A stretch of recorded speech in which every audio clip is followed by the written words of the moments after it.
Hello बच्चों, चलिए प्रश्न देखते हैं। हमारा प्रश्न है, संक्षिप्त टिप्पणी लिखिए mRNA। आइए समझते हैं। बच्चों, सबसे पहले हम अपने प्रश्न की मुख्य अवधारणा को समझेंगे। मुख्य अवधारणा, हमारे प्रश्न में कहा गया है कि mRNA के बारे में संक्षिप्त टिप्पणी लिखिए। आइए समझते हैं।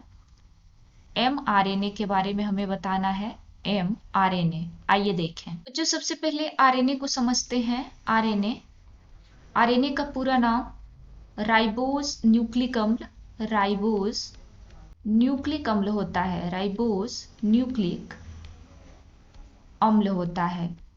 आरएनए के 3 प्रकार होते हैं। कितने प्रकार होते हैं? 3 प्रकार।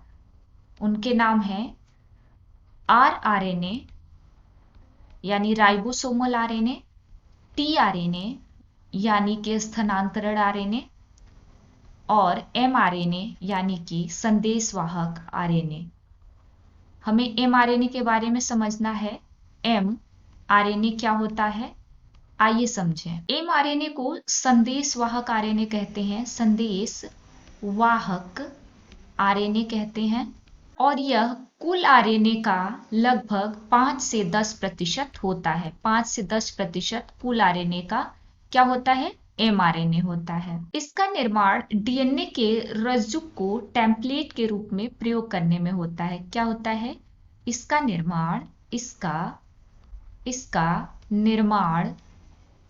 निर्माण डीएनए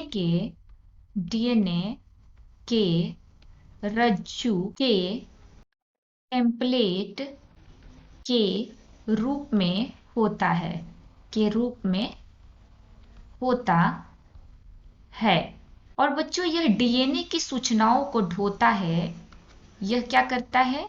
यह डीएनए की सूचनाओं को क्या करता है?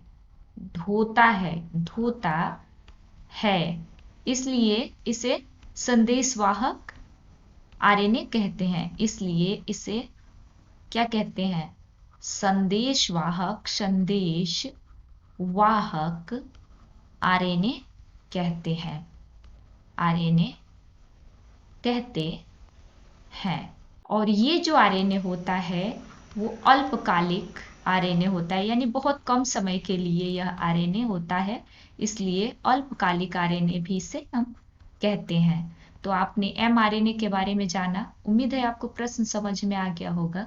धन्यवाद।